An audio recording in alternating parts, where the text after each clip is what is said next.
அந்த பிவிஆர் இதை நாம் புறக்கணிக்கணும். இன்னைக்கு நம்ம தலைகுனிஞ்சு வெக்கி தலைகுனி கிட்டவர்களே, உண்மையிலே சொல்கிறேன், இது உங்களுக்கான தலைகுனிவு மட்டுமல்ல, ஒட்டுமொத்த தமிழ் தேசியம் தமிழர்களுக்கான ஒரு தலைகுனிவாக தான் நான் இதை பார்க்குறேன். இதுக்கு வெட்கி தலைகுனிய வேண்டியது இங்கு வாழக்கூடிய அத்தனை மக்களும் தான் நான் சொல்லுவேன். இந்த தயாரிப்பாளர் சங்கம் தொடர்ச்சியாக ஒரு வன்மத்தை தமிழ் மொழியை இழிவுபடுத்துறதா இருக்கட்டும், தமிழ் மொழிக்கு எதிராக இருக்கட்டும், அந்த படங்கள் வரும்போது வாய்ப்பொத்தி மௌனித்து இந்த படம் பெரிய அளவில் வெற்றி பெறக்கூடாது என்கிற ஒரு தன்மையோடு தான் நீங்கள் பண்ணுறீங்களே தவிர, ஏன் இதே நீங்கள் இப்போ விஜய் படம் வருது, ஜனநாயகம் படம் வருது, செஞ்சிருவீங்களா? உங்களுக்கு வெறும் வணிக நோக்கம் மட்டுமே தவிர மற்றபடி இந்த மொழிக்காகவோ இந்த மண்ணை சார்ந்த கலாச்சாரத்திற்காகவோ கலாச்சாரத்தை எடுத்துக்கொண்டு போய் பேசுறதுக்காகவோ நீங்கள் படத்தை வெளியிட மாட்டீங்க. இந்த மாதிரி இருக்கக்கூடிய நிறுவனங்கள் எல்லாம் அச்சப்பட வேண்டும்.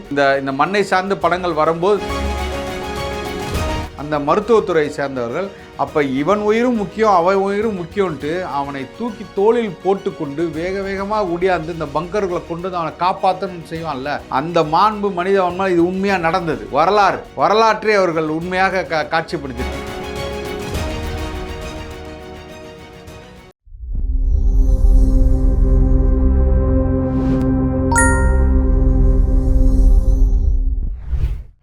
அருந்தமிழ் நேயர்களுக்கு வணக்கம். இன்னைக்கு நம்ம பார்க்க போகிறது சல்லியர்கள் திரைப்படத்தோட ஒரு சர்ச்சையான பிரச்சனைகளை பற்றி தான்.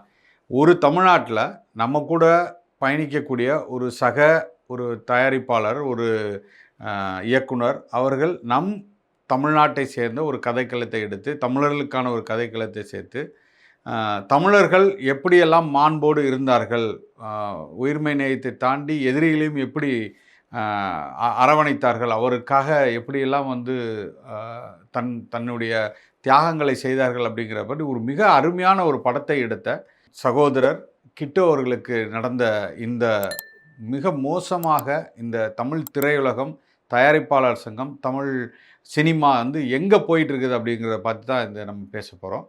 வாங்க பேசலாம். வணக்கம். நேற்றைய தினம் பார்த்தீங்கன்னா இந்த சல்லியர்கள் திரைப்படத்தை தொடர்ச்சியாக ஒரு ஆண்டுகளுக்கு முன்பே அந்த படம் தயாரித்து வெளியாகி ரெடியாக இருந்தது. அது எல்லா நிறுவனங்களுக்கும் பெருநிறுவனங்களுக்கும் எல்லாத்துக்கும் அவர் காட்டினார் போன ஒரு ஆண்டுகளுக்கு முன்பே. ஆனால் தொடர்ச்சியாக அந்த படத்தை எப்படியாவது ஒரு பெரிய அளவில் வெளியிடணும், பெரிய வெற்றியை சேர்க்கணும், மிக அருமையாக மிக நேர்த்தியாக ஒரு ஹாலிவுட் இயக்குனர் எப்படி ஒரு படத்தை தயாரிப்பார் அப்படிங்கிற மாதிரி ஒவ்வொரு காட்சி அமைப்புகளும் பார்த்திங்கன்னா அவ்வளோ பிரமிப்பாக இருந்தது. அந்த படத்தில் உட்காரும்போது சீட்டி நுனிக்கே செல்வோம் போல அந்த மாதிரி ஒரு ஆங்கில படத்துக்கு இணையாக ஒரு போர்க்களத்தில் நடக்கக்கூடிய யுத்த காட்சிகள் நடக்கக்கூடிய ஒரு மென்மையான காதல் முதற்கொண்டு மென்மையான அவர்களுக்குள் நடக்கக்கூடிய ஒரு எதிரிகளை எப்படி பாவிக்கிறாங்க அப்படிங்கிற மாதிரி ரொம்ப அருமையாக யதார்த்தமாக அந்த படத்தை எடுத்திருந்தார். உண்மையிலே அன்றைக்கு நாங்கள் அந்த படத்தை பார்த்து விட்டு கலந்த ஆட்களே கிடையாது. அந்த அளவுக்கு ஒரு நேர்த்தியான படத்தை. ஆனால் இந்த தமிழ் நாட்டில் நம் தமிழ் மொழியை சார்ந்த நம் தமிழ் வரலாற்றை சார்ந்த ஒரு போர்க்கள காட்சிகளை எடுத்து அதை சரியாக கொண்டு போய் சேர்க்க முடியுங்கிற ஒரு பெருத்த அவமானத்தில் இன்றைக்கி நம்ம தலைகுனிஞ்சு வெக்கி தலைகுனி கிட்டவர்களே, உண்மையிலே சொல்கிறேன், இது உங்களுக்கான தலைகுனிவு மட்டுமல்ல, ஒட்டுமொத்த தமிழ் தேசியம் தமிழர்களுக்கான ஒரு தலைகுனிவாக தான் நான் இதை பார்க்குறேன். இதுக்கு வெட்கி தலைகுனிய வேண்டியது இங்கு வாழக்கூடிய அத்தனை மக்களும் தான் நான் சொல்லுவேன். அப்போ இந்த நாட்டில் ஒரு படத்தை தயாரித்து இந்த மண்ணின் ஒரு பெரிய வாழ்க்கை முறையை கொண்டு போய் சேர்க்க முடியல அப்படின்னா, ஒரு வரலாற்றை சேர்க்க முடியல, நாமெல்லாம் இந்த அரசியல் இடத்துல பயணித்து என்ன பிரயோஜனம்? இல்லை நாமெல்லாம் இந்த மண்ணில் தமிழ் மொழி என்று பேசிக்கொண்டு வாழ்வதற்கு என்ன தார்மீக ஒரு இதே இல்லாமல் நம்ம நிற்கிறோம் தான் நான் நினைக்கிறேன். அப்போ நமக்கெல்லாம் இந்த நாடு, இந்த தமிழ்நாடு நம் தமிழர்களுக்கான நாடா, தமிழ் மொழிக்கான நாடா அப்படிங்கிறத இந்த நிமிஷம்லாம் நீங்கள் தயவுசெய்து எல்லோரும் சிந்திச்சு பார்க்கணும். ஏன் அப்படி சொல்கிறேன்னா, இந்த தயாரிப்பாளர் சங்கம் தொடர்ச்சியாக ஒரு வன்மத்தை இந்த மண்ணில் தமிழ் மொழியை இழிவுபடுத்துறதா இருக்கட்டும், தமிழ் மொழிக்கு எதிராக இருக்கட்டும், அந்த படங்கள் வரும்போது வாய்ப்பொத்தி மௌனித்து அந்த படத்தை எல்லா திரையரங்களும் கொடுக்குறாங்க. அத்தனை திரையரங்களும் திரையிடுறதுக்கு நீங்கள் வழிவகை செய்கிறீங்க. அந்த படத்தில் எந்த பிரச்சனையும் இல்லாமல் அந்த படத்தை வெளியிடுறீங்க. அந்த படங்கள் தமிழ் மொழிக்கு எதிராக இருக்குது, தமிழர்களுக்கு எதிராக இருக்குது, வன்மத்தோடு கூடிய படங்களுக்கெல்லாம் நீங்கள் செய்கிறீங்க. ஆனால் அந்த தமிழை, தமிழ் மொழியை போற்றக்கூடிய படமாக இருக்கக்கூடிய சல்லியர் படத்தை நீங்கள் தொடர்ந்து புறக்கணிக்கிறீங்க. அந்த தயாரிப்பாளர் அவர்கள் அந்த படத்தை வெளியிடுவதற்கு பல சிக்கல்களை கொடுத்துருக்காங்க. இந்த மண்ணில் வந்து நீங்கள் வந்து ஒரு 137 135 தேட்டருக்கு மேலே தன் கைவசம் வைத்து கொடுக்கிற பிவிஆர் தனிப்பெரும் முதலாளியாக இன்று இருந்து கொண்டு அவர் கையில் இன்றைக்கி தமிழ் சினிமா சிக்கி கொண்டு நிற்கிது. அப்போ ஒரு தியேட்டரில் யார் முடிவு செய்கிறது, எத்தனை திரைப்படங்கள், எத்தனை காட்சிகள் உங்களுக்கு கொடுப்போங்கிறது முதற்கொண்டு அவர்கள் தான் முடிவு செய்கிறாங்க. அப்போ வெறும் நீங்கள் 27 திரையங்கள் மட்டும், காட்சிகள் மட்டும் கொடுத்தீங்கன்னா அந்த படத்தை எப்படி நீங்கள் எல்லா இடத்துலையும் போய் சேர்க்க முடியும்? அப்போ இது திட்டமிட்டு இந்த தமிழர்களை வஞ்சிக்கக்கூடிய செயல் தானே. இதைத்தானே நீங்கள் செஞ்சுக்கிட்டு இருக்கீங்க. அப்போ இங்கு ஆளக்கூடிய ஆட்சியாளர்கள் இதை திட்டமிட்டு ரெட் ஜெயண்ட் மூவிஸ்லேருந்து எல்லாரும் இதை கையில் வைத்துக்கொண்டு சினிமா உலகத்தை ஆட்டி படைத்து கொண்டு இங்கு வாழக்கூடிய நலிந்த கலைஞர்கள் தன்னை எப்படியாவது இந்த மண்ணில் வந்து திரைத்துறையில் வந்து சாதிக்கும்னு நினைக்கிற அத்தனை பேரையும் நீங்கள் ஒடுக்கி நசுக்கிறீங்க. ஏன்னா அவர்கள் உங்களுக்கு எதிராக இருக்கிறார்கள், உங்களுக்கு எதிரான கருத்துக்களாக இருக்குது. இங்கு வாழக்கூடிய மக்களின் நாங்கள் வந்து கலாச்சாரத்தோடு பண்பாடோடு எப்படி வந்து ஒன்றிணைந்து வாழக்கூடிய ஒரு சமூகமாக இருக்கக்கூடிய அந்த கலைத்திரைகள் எது வந்தாலும் சரி, அதை எல்லாத்தையும் நீங்கள் வந்து ஒரு அடிமாட்டு விலைக்கு இல்லை இந்த படம் வந்து பெரிய அளவில் வெற்றி பெறக்கூடாது என்கிற ஒரு தன்மையோடு தான் நீங்கள் பண்ணுறீங்களே தவிர, ஏன் இதே நீங்கள் இப்போ விஜய் படம் வருது, ஜனநாயகம் படம் வருது, செஞ்சிருவீங்களா? அதை செய்ய முடியுமா? ஜனநாயகம் படத்தை நீங்கள் வந்து வெளியிடாமல் இருந்துருவீங்களா?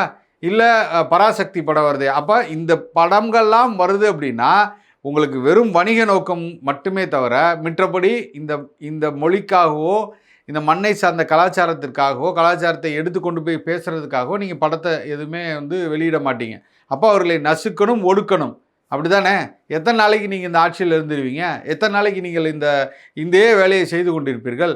இந்த தமிழ் திரையுலகம் ஒன்று கூடி மாற்று மொழியினரை நீங்கள் வந்து ஒரு கட்டுக்குள் வைக்காவிட்டால் அவர்களுக்கான வாய்ப்புகளை நீங்கள் குறைத்து விட்டு இந்த தயாரிப்பாளர் சங்கமாக இருக்கட்டும், இல்லை படைப்பாளிகள் சங்கமாக இருக்கட்டும், இதெல்லாம் பெப்சி போன்ற நிறுவனங்கள் எல்லாம் தமிழர்கள் கைக்கு வராத வரைக்கும் இந்த மாதிரி ஒரு ஆதிக்க போக்கு நடந்து கொண்டே தான் இருக்கும். இதை பற்றி யாருமே கண்டிக்கலை, இதுக்காக யாரும் குரல் கொடுக்கலை.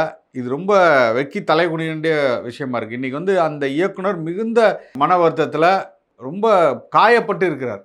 அப்போ இதெல்லாம் யாரோட குற்றம், யார் செயல்கள் இது? இந்த தவறுக்கு யார் காரணம் அப்படின்னா நாம தான் காரணம். ஒட்டுமொத்தமாக இந்த தமிழ் சமூகம் எல்லோரையும் வந்தவரெல்லாம் வாழ வைப்பேன், எல்லாரும் நமக்கானவர்கள், எல்லாரும் நம்முடைய உறவுகள் அப்படின்னு சொல்லி ஏமாற்றி இன்றைக்கி ஒட்டுமொத்தமாக தமிழ் சினிமா உலகம் யாரிடம் கையில் போய் நிற்கிது அப்படின்னா இன்றைக்கி ஆந்திரா மாநிலத்தை போய் நிற்கிது. இப்போ அவர்கள் ஆதிக்கத்தில் தான் இந்த ஒட்டுமொத்த சினிமா உலகமே இருக்குது. அதனால தான் நம்ம இப்படி தொடர்ச்சியாக இந்த சிக்கல்கள்லாம் மாட்டிக்கொண்டு இருக்கோம். இப்போ ஒரே ஒரு விஷயம், இதே ஒரு நிலைமை காந்தாரா படத்துக்கோ இல்லை ஒரு எந்த படத்துக்கோ நடந்திருந்தால் சும்மா இருப்பாங்களா? மாற்று மொழியை சார்ந்த படத்துக்கு நடந்தால் சும்மா இருப்பாங்களா? இல்லை அந்த மாநிலத்தில் கர்நாடகாவில் காந்தாரா படம் ஓடாமல் இந்த மாதிரி நிறுத்தியிருக்க முடியுமா? அதை செய்திருக்க முடியுமா? அப்போ இந்த மண்ணில் அப்படி நடக்குது அப்படின்னா நாமெல்லாம் சகிப்புத்தன்மையோடு இருந்து கொண்டு எதை பற்றியும் கவலைப்படாமல் யார் என்ன பேசினாலும் பிரச்சனை இல்லை, எல்லாரும் ஒன்றுப்பா அப்படின்னு ஒரு நியாய தர்மத்தை பேசிக்கொண்டு நம்ம நவர்றதுனால தான் இப்படி உண்மையாக உழைத்து அந்த திறமையோடு வரக்கூடிய எல்லாரையும் நாம் வந்து இருட்டடிப்பு செய்யக்கூடிய வேலையில் செஞ்சிட்ருக்கோம். இந்த படத்தை பற்றி நம்ம பேசணும்னா சல்லியர்கள் படம் வந்து மிக நேர்த்தியாக ஒவ்வொரு காட்சி அமைப்பு நீங்கள் பார்த்தீங்கன்னா அப்படி ஒரு ஒரு உதாரணத்துக்கு சொல்லணும்னா அந்த படத்தில் ஒரு எதிரி போர் செய்யும் பொழுது ஒரு எதிரி காயப்பட்டுருவான். அந்த எதிரி காயப்பட்டு அடிபட்டு கிடக்கும்போது அப்போ ஒரு போர் வீரனாக என்ன செய்யணும் அப்படின்னா அவனை வந்து எதிர்த்து தான் சண்டையிடுறீங்க, அவனை வீழ்த்த வேண்டும் என்று தான் சண்டை போடுறீங்க. ஆனாலும் அவன் உயிருக்கு ஊசலாகி இருக்கக்கூடிய இடத்துல இருக்கும்போது பார்த்துடுறாங்க அந்த சல்லியர்கள் சொல்லக்கூடிய அந்த மருத்துவத்துறை சேர்ந்தவர்கள். அப்போ இவன் உயிரும் முக்கியம், அவன் உயிரும் முக்கியம்ன்ட்டு அவனை தூக்கி தோளில் போட்டுக்கொண்டு வேகமாக ஓடியாந்து இந்த பங்கர்களை கொண்டு வந்து அவனை காப்பாற்றணும்னு செய்வான்ல, அந்த மாண்பு மனிதவன்மால் இது உண்மையாக நடந்தது. வரலாற்றே அவர்கள் உண்மையாக காட்சிப்படுத்தியிருக்காங்க. அவ்வளோ நேர்த்தியாக இருக்கும் அந்த இடம்லாம். நீங்கள் தியேட்டரில் பார்க்கும்போது யாராக இருந்தாலுமே அப்படியே உறைந்து போய் நிற்பீங்க. அந்த மாதிரி ஒரு காட்சிகளாக இருக்கும். அதே மாதிரி கருணாஸ் அவர்கள் ஒரு சீனில் நடிச்சிருப்பார். அதெல்லாம் வந்து உச்சபட்ச காட்சிகள். அந்த மாதிரி ஒரு படத்தை வந்து இயக்குவது என்பது இது வந்து பல கோடி ரூபாய் செலவு செய்து எடுக்க வேண்டிய படத்தை ரொம்ப குறுகிய ஒரு நாட்களுக்குள் ஒரு குறைந்த ஒரு பணத்தை கொண்டு செலவு செய்து அவ்வளோ நேர்த்தியாக எடுத்திருப்பார்.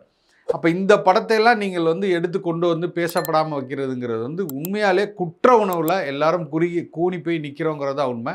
ஆனால் இந்த படத்தை தமிழ் சினிமா உலகம் உண்மையாலே சொல்கிறேன், நீங்கள் அத்தனை பேரும் வெக்கி தலைவணும். நீங்கள் இத்தனை பேர் இருக்கீங்க, சூர்யா இருக்கார், அஜித் இருக்கார், இல்லை டாப் ஆக்டர்ஸ் எல்லாம் இருக்காங்க. இவன் நினச்சிருந்தா இந்த படத்தை கொண்டு வந்திருக்க முடியாதா? இவன் நினச்சிருந்தா பேசி இந்த படத்தை வந்து வெளியிட்டிருக்க முடியாதா? அவர்களால் இந்த ஒரு சாதாரண விஷயத்தை செய்ய முடியாதா? ஏன் அமைதி காக்கிறார்கள் என்றால் அவர்களுக்கு ஒரு அரசியல் பிரச்சனை தேவைப்படுது. அப்போ இந்த அரசியலுக்குள்ள இதை ஆளுகின்ற ஆட்சியாளர்கள் திட்டமிட்டே இந்த படத்தை வெளிக்கொண்டு வரக்கூடாது. ஏன்னா இந்த படம் நமக்கு எதிரானது, இது தமிழ் மொழிக்கு ஆதரவானது, தமிழர்கள் மாண்பை பற்றி பேசுது, தமிழர்கள் எதிரிக்கும் நன்மை செய்வார்கள், எதிரியும் வந்து போற்றுவார்கள் அப்படிங்கிற மாதிரி எதிரிக்காகவும் வேலை செஞ்சுருக்காங்க அப்படிங்கிற ஒரு கருக்களத்தை கொண்டு வந்து இந்த படம் வந்திருக்கிறதுனால இந்த படத்தை எப்படியாவது நசுக்கணும், இந்த படம் வந்துடக்கூடாது அப்படின்னு ஒரே காரணத்துக்காக அதை செய்கிறேன். ஆனால் நான் ஒட்டுமொத்த தமிழ் சமூகம் எல்லாம் என்ன செய்யணும் அப்படின்னா, இந்த நேரத்தில் நான் எல்லார்ட்டையும் வேண்டி விரும்பி கேட்டுக்கிறது என்னென்னா, இந்த படத்தை OTT ப்ளஸில் வெளியிட்டிருக்காங்க, அதை நாம் எல்லோரும் சென்று பார்க்கணும். பார்த்து பெரிய அளவில் ஆதரவு கொடுத்து இந்த படத்தை ஏண்டா இந்த படத்தை நம்ம வெளியிடாமல் விட்டோம், இந்த படத்தை நம்ம வெளியிட்டிருக்கணுமே அப்படின்னு வருந்தக்கூடிய இடத்துக்கு நாம் அவர்களை நவர்த்தணும். எல்லா அமேசானாக இருக்கட்டும், நெட்ஃப்ளிக்ஸாக இருக்கட்டும், இல்லை எல்லா தியேட்டர் ஓனர்ஸாக இருக்கட்டும், தயாரிப்பாளர்களும் மறுபடி வந்து அந்த இயக்குனரை பார்த்து கெஞ்ச வேண்டும், எனக்கு அந்த படத்தை கொடுங்க, நான் வெளியிடுறேன் அப்படின்னு சொல்கிற அளவுக்கு இந்த படத்தை நாம் வெற்றியடைய வேண்டும். ஒவ்வொருவரும் பேர் OTT ப்ளஸில் போய் பாருங்கள், பார்த்து இந்த படத்தை போற்றுங்கள், எல்லா இடத்தும் பகிருங்கள். இதுதான் நாம் ஒரு கலைக்கு, ஒரு கலைஞனுக்கு செய்யக்கூடிய உண்மையான துண்டாக இருக்கும். மறக்காமல் எல்லோரும் சல்லியர்கள் படத்தை பாருங்கள். உண்மையாலே சொல்கிறேன், மனசை விட்டு சொல்கிறேன், அந்த படம் மிக நேர்த்தியாக எடுக்கப்பட்டிருக்கு. ஆகச்சிறந்த கதைக்களத்தை கொண்டு உருவாக்கப்பட்ட அந்த படத்தை மறவாமல் இன்றே எல்லோரும் சப்ஸ்கிரைப் செய்து பாருங்கள். OTT தளத்தில் சல்லியர்கள் இந்த OTT ப்ளஸ் தளத்திலையும் வெற்றி பெறணும், அது உலகெங்கும் பேசப்பட வேண்டும். அதுதான் நாம் ஒரு கலைஞனுக்கு செய்யக்கூடிய மிகப்பெரிய ஒரு பணியாக இருக்கணும். அவனை வாழ்த்துவோம். கிட்டு அவர்கள் மென்மேலும் பல படங்கள் இயக்கி இந்த மண்ணிற்காக பல படைப்புகளை கொண்டு வர வேண்டும். அதற்கு தமிழ் சமூகம், தமிழ் தேசியம் பேசக்கூடியவர்கள் உறுதுணையாக இருப்போம் என்று சொல்லிக்கொண்டு சல்லியர்கள் வெற்றி அடைய வேண்டும். இந்த தயாரிப்பாளர்களுக்கு இந்த காணொலி மூலமாக கண்டனத்தை தெரிவித்துக் கொள்கிறோம். PVR இந்த மாதிரி திரையங்கள்லாம் நாம் சென்று பார்ப்பதை உண்மையாலே நாம் குறைத்து கொள்ள வேண்டும். அந்த PVR இதை நாம் புறக்கணிக்கணும். இந்த மாதிரி இருக்கக்கூடிய நிறுவனங்கள் எல்லாம் அச்சப்பட வேண்டும். இந்த மண்ணை சார்ந்த படங்கள் வரும்போது நாம் வெளியிடணும். இல்லாட்டி நாம் எந்த படத்தையும் திரையிட முடியாது, திரையிட்டால் யாரும் திரையரங்கிற்கு வரமாட்டார்கள் என்ற சூழ்நிலைக்கு நாம் எல்லாம் ஒன்று சேர்ந்து அதை செய்யணும். இந்த மண்ணுக்கு எதிராக நாம் செயல் செய்யணும். இப்போ ஏற்கனவே அந்த கிங்டம்னு ஒரு படம் வந்துச்சு, அந்த படத்தை போலாம் நாம் போய் எதிர்வினை ஆற்றியுமே அவருக்கு என்ன சொன்னாங்கன்னா, முதலாளிக்கு தான் பேசணும் அப்படின்னாங்க. அப்போ இங்கு இருக்கக்கூடியவர்கள், இங்கு நடக்கக்கூடிய அரசியல் சூழலை இதெல்லாம் தெரிந்து வைக்கக்கூடிய ஒருத்தராக இருக்க வேண்டுமே தவிர, ஏதோ வியாபாரம் மட்டும்தான் நோக்கம் என்ற செயலில் இவங்க இருக்கிறது எல்லாத்தையும் மாற்றணும்னா நாமெல்லாம் ஒன்று திரண்டி இதை முற்றிலுமாக புறக்கணிக்கணும். இந்த மாதிரி வேறு படங்கள், இப்போ புது படங்கள் வர்றதெல்லாம் புறக்கணிக்கும் போது அப்போ தான் அவர்களுக்கு தெரியும் ஏன் எதற்காக நாம் இதை செய்கிறோம். எல்லோரும் பகிரணும். PVRை பற்றி, தயாரிப்பாளர்களை பற்றி, இவர்கள் எல்லாம் இந்த மாதிரி தவறுகள் செய்வார்கள் என்பதை சுட்டி நம்ம செஞ்சோம்னா அடுத்த முறையாவது இந்த சிக்கல்களுக்குள் இன்னொரு படமோ, இன்னொரு இயக்குனரோ, இன்னொரு தயாரிப்பாளரோ இதில் மாட்டாமல் இருக்கணும். அப்படின்னா நாம் எல்லாம் ஒன்றிணைந்து இந்த படத்தை பெருமளவில் பேசப்படணும். அதே மாதிரி இவர்களுக்கு எதிராக குரல் கொடுக்க வேண்டும் என்று கூறிக்கொண்டு எல்லோரும் சல்லியர்கள் பாருங்கள், அந்த படத்தை போற்றுங்கள் என்று கூறி விரைவுகிறேன். நன்றி.